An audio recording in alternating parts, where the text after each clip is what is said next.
বড় ভাই বিবাহ করে না কেন, মেয়ে পায় না। ছোট ভাই ভাবলো সম্ভ্রান্ত পরিবারের মেয়ে চায়, ডানা কাটা ভরি। খোঁজ খবর নিয়া এক বাড়ির মেয়ে ঠিক করে রাখা, ভাই তোমার জন্য একটা ভালো মেয়ে পাইছি। বলে কি ভাই, এমন লেখাপড়া করে ভার্সিটিতে, কথার কথা এরকম লেখাপড়া করে, বাবার টাকার অভাব নাই, পয়সার অভাব নাই। বড় ভাই কয় এমন মাইয়া আমি চাই না। কথা চাও কি, বিয়া করবা না করবা না, এটা স্পষ্ট করো। না করুম। কথা কেমন মাইয়া চাও? এবার বড় ভাই নিঃশ্বাস ছাড়িয়া কয়, আমি এমন একটা মেয়ে চাই যেই মেয়েটা আমার ঘরে এসে, যুবক ভালো করে শুন। বড় ভাই বলে এমন একটা মেয়ে আমার বউ বানাইয়া ঘরে আনতে চাই যেই মেয়েটা আমার ডান হাতটা ধইরা আমাকে জান্নাতের মধ্যে ঢুকাইয়া দিবে। ছোট ভাই কয় তোর কপালে বিয়া নাই, এমন মেয়ে পাবিও না, বিয়া হবে না। বড় ভাই ডাক দিয়া কয় ছোট ভাই শুনো, আমার আল্লাহ যদি কবুল করেন একদিন আগে পরে কপাল খুলে যাবে। ঠিকই আল্লাহ রাস্তা খুলতেছেন, কারণ নামাজ পড়ে দোয়া করে, আল্লাহ নেককারিনী স্ত্রী দিও।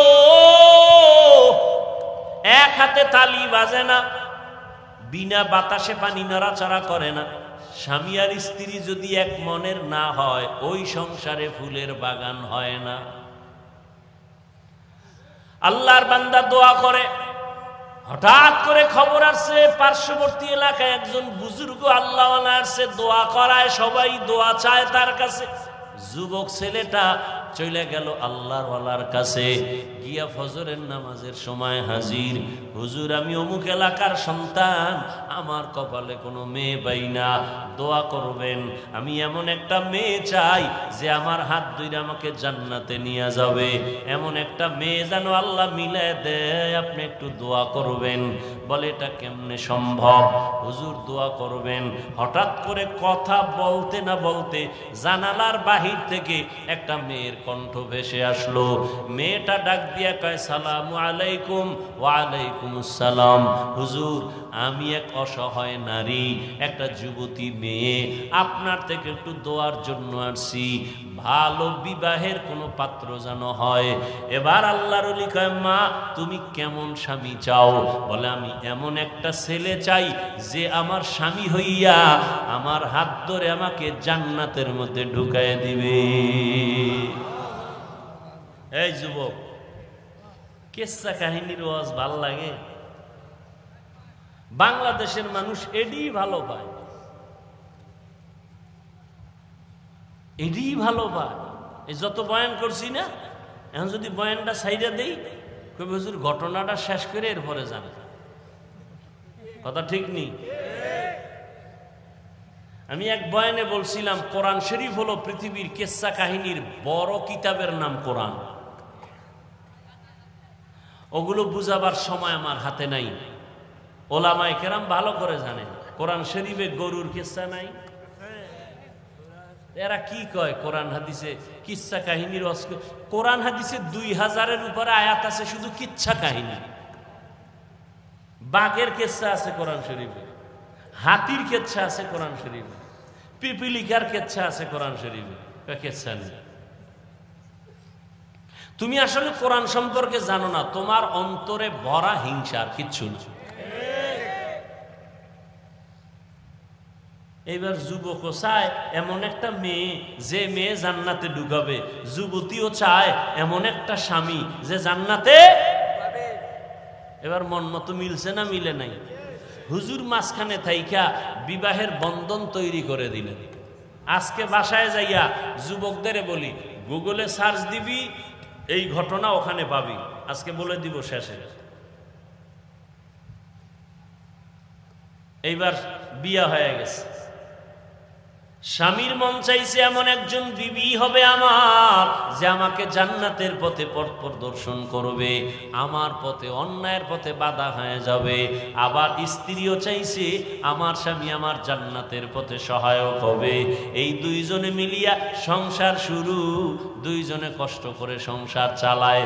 স্বামীও সহযোগিতা করে স্ত্রীর, স্ত্রীও সহযোগিতা করে স্বামীর। স্বামী মাসে যা কামাই করে স্ত্রী তা আমানতের সাথে রাখে, এই যা পায় তা দিয়েই সংসার চালায়। বেশি আসলে প্রশ্ন করে বেতন কত, কয় 10 টাকা। 11 টাকা আসলো কেন, 1 টাকা কোথার থেকে আসলো? একটা লামসাম জবাব দিয়েছে স্ত্রী, স্বামী জবাব দিল। পরের মাসে আবার 2 টাকা বেশি, বেশি কেন জবাব দাও?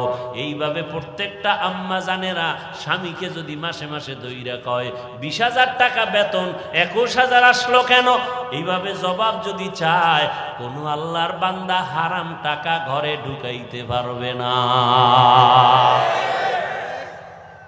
আম্মা জানেরা চাইবো, আম্মা জানারও খুশি, আরো দাও কি? আর আম্মা জান চাইবে না কেন? তুমি না আম্মা জানেরে আনছো, টেলিভিশন দাও, হুন্ডা দাও, গুন্ডা দাও, বিদেশে যাওয়ার ভিসা দাও। তুমিও কম কারাও নাই, তুমিও পায়খানা কম খাও নাই, যৌতুক নামের পায়খানা। এদের মতো ইতর পৃথিবীতে আর কেউ যৌতুক এই এলাকায় নাই। আল্লাহ হেদায়াত দান করুন। যারা যৌতুক নেয় এরা জালেম। কি বলেন? জুলুমের বিচার মরার আগে না পরে? লিখে রাখেন। যৌতুক যারা দেয় তারাও জালেম, যৌতুক যারা নেয় তারাও জালেম। যৌতুক আল্লাহর আইনেও হারাম, দুনিয়ার আইনেও হারাম, অবৈধ। ও যুবক, তোমার হাত আছে, কামাই করে নিজে খাও, বউরে খাওয়াও, আপনজন রে খাওয়াও। তুমি শ্বশুর বাড়ির থেকে ভিক্ষা করে আনবা কেন? তুমি একটা প্রতিজ্ঞাবদ্ধ হও, কয় হুজুর আমি হইলে কি হইব, আব্বাই তো মান্নত করে লাইছে, অন্তে আনবেই। এই জন্য কোরআন শরীফের ৬৭ নম্বর আয়াত সূরা আহজাবে আছে, প্রত্যেকটা সন্তান মা বাবার বিরুদ্ধে আল্লাহর আদালতে মামলা দিবে। কোরআন শরীফে আছে।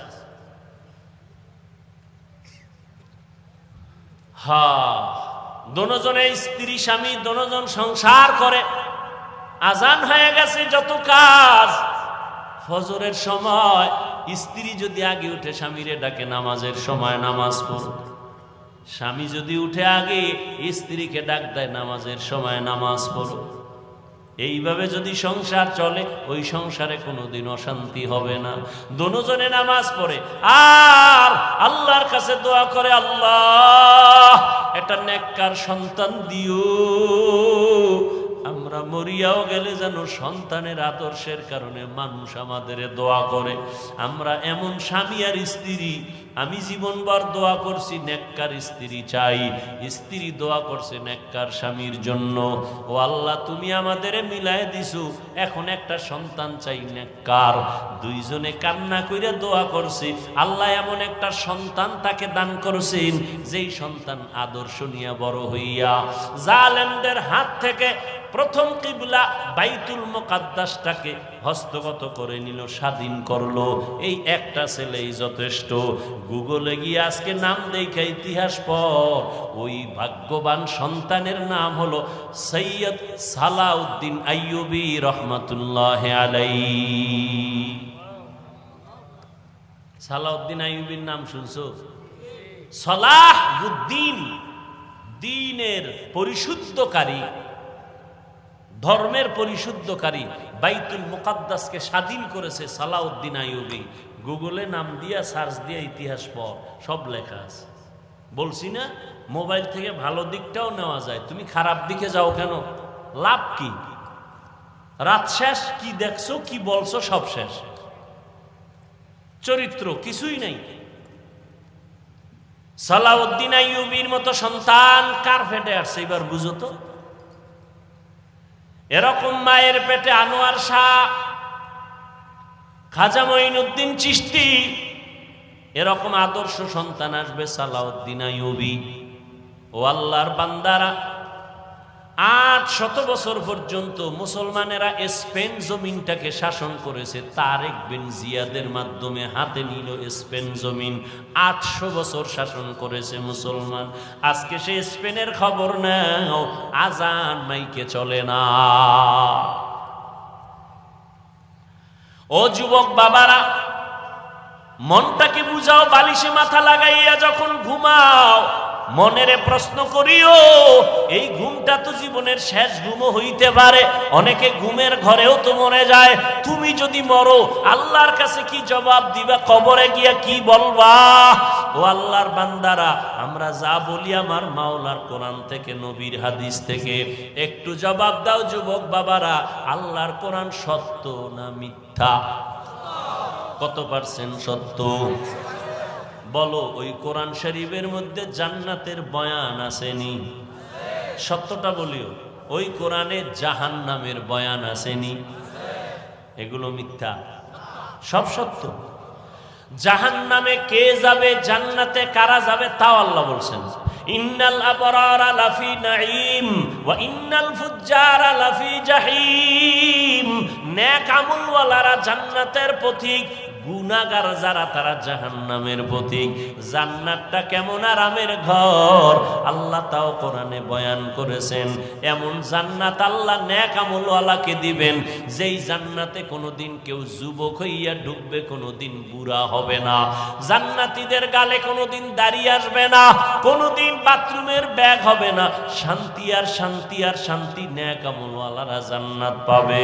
ও যুবক বাবারা বলো, তোমার মতো যুবক স্কুল কলেজে পড়ে 5 বেলার নামাজি আছে না নাই? তুমি নিজের প্রশ্ন করো, তুমি কেন পারো না? তোমার কপাল কেন এত খারাপ?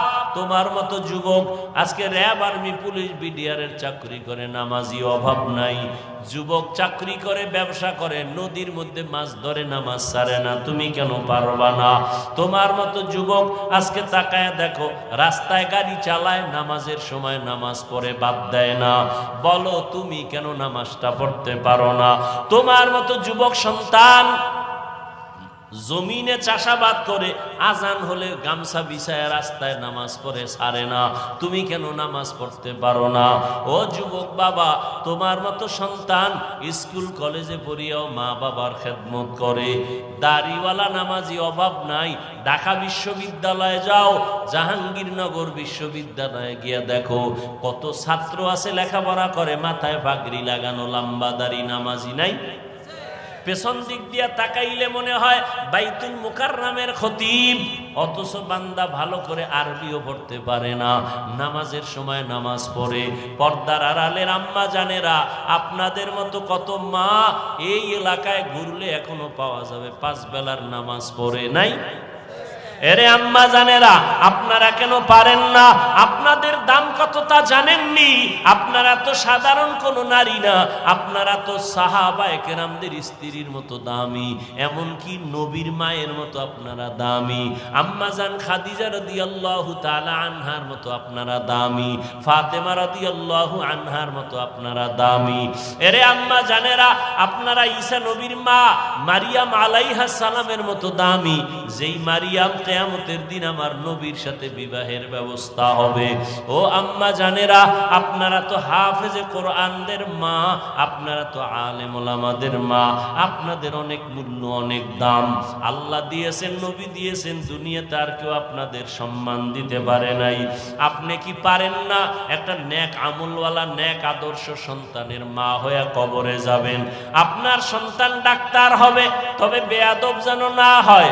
ও মা, আপনার আদর্শ দিয়া সন্তানটাকে ইঞ্জিনিয়ার বানাবেন। মরিয়া গেল সন্তান আপনার জন্য কোরআন পড়ে দোয়া করবে, দুনিয়ার মানুষও দোয়া করবে।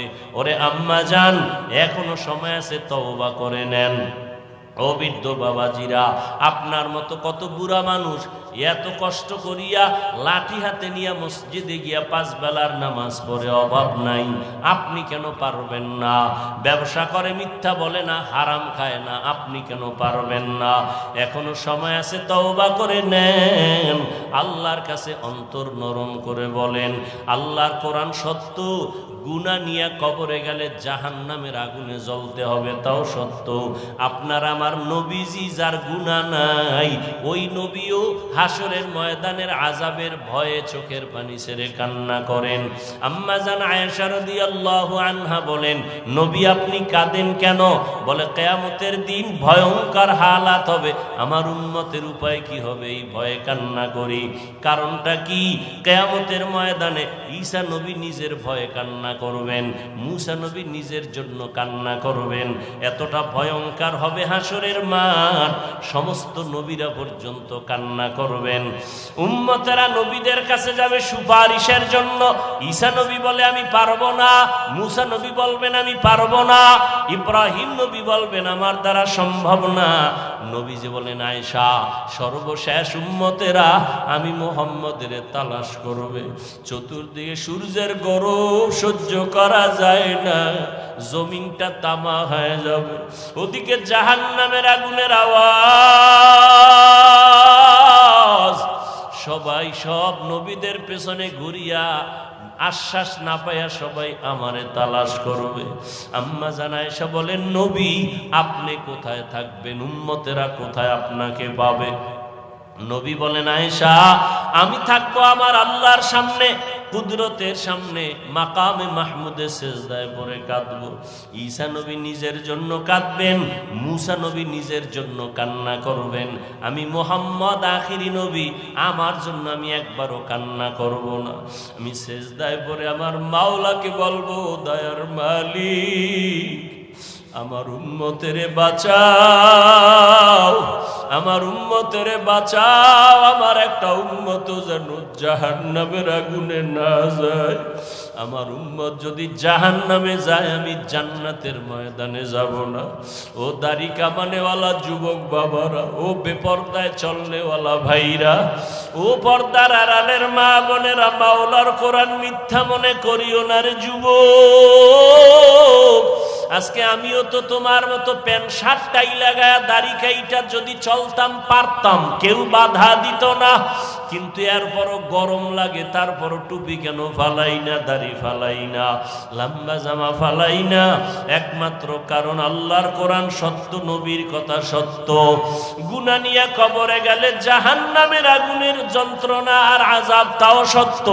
হাসরের ময়দানে গুনাহগারের অবস্থাটা বড় কঠিন হবে। আল্লাহ বলবেন রাগান্বিত আওয়াজ দিয়া, ও জাহান্নামের ফেরেশতারা, এই বেনামাজি গুনাহগারের জাহান্নামের শিকল লাগাইয়া ধরো, জাহান্নামের আগুনেকে ফালাইয়া দাও। দুনিয়াতে গরম সইতে পারি না, জাহান্নামের গরম কেমনে সহ্য করব রে বাবা? মনটারে বুঝাইয়া তওবা করো, আল্লাহকে মনে মনে বলো, আল্লাহ আর দাড়ি কাটবো না, নামাজ ছাড়বো না, বেপরদায় চলবো না, মা বাবারে কষ্ট দিব না, আলেম ওলামাদের বিরোধিতা করব না, নবীর তরিকায় চলবো। এখন থেকে তওবা করে নাও। আমার মায়ার নবী উম্মতের মায়ায় পড়ে কাঁদেন। ওই জাহান্নামের আযাবের ভয় যদি থাকে, এখনো সময় আছে, তওবা করো। ও যুবক, মা বাবা থাকলে দোয়া নিও, মা বাবার দোয়া ছাড়া তুমি লেখাপড়ায় পাশ করতে পারবা না, সম্মানের চেয়ারে বসতে পারবা না। আজকে এই চেয়ারে বসছি মা বাবার দোয়া আর চোখের পানির কারণে। তুমি আজকে টাকার মালিক, বাড়ির মালিক, মা বাবার চোখের পানি আর দোয়ার কারণে। ওই মা বাবারে যারা ভুলিয়ে গেছো, ওরে কত সন্তানেরা মা হারায়া কাঁদে, বাবা হারায়া কাঁদে। করোনায় হারাইলো, আগুনে পুড়িয়ে কত মা চলে গেল, বাবা চলে গেল। সন্তানেরা আর আব্বু বলে ডাকতে পারে না, আম্মু বলে ডাক দিতে পারে না। এই বন্যায় কত মা চলে গেল, কত বাবা চলে গেল। ও আল্লাহর বান্দারা, ও যুবক বাবারা, যাদের মা এখনো বেঁচে আছে, বাবা আছে, গিয়া দোয়া নিও। ঘরে গিয়া মাকে বলিও, মা আমি মনের রাগে কত খারাপ কথা তোমার সাথে বলেছি, তুমি হয়তো মাঝে মাঝে কষ্ট পাইয়া কান্না করেছো। আজকে আমি ওয়াজের প্যান্ডেলে তওবা করে আসছি, আর তোমাকে কষ্ট দিব না, বেয়াদবি করব না। মা তুমি আমাকে একটু দোয়া করিয়া দাও, আমি লেখাপড়া করে আদর্শ মানুষ হব, ডাক্তার হব, ইঞ্জিনিয়ার হব, আমি ওলামায়ে কেরামের দোয়া নিয়ে পরামর্শ নিয়ে চলবো, নবীর তরিকার বাইরে চলবো না। মা যদি মাথায় হাত দিয়া দোয়া করে, তোমার কপাল খুলিয়া যাবে। আর যার মা দুনিয়ায় নাই, কবরের কিনারায় যাইয়া দোয়া করিও, বাবার জন্য দোয়া করিও।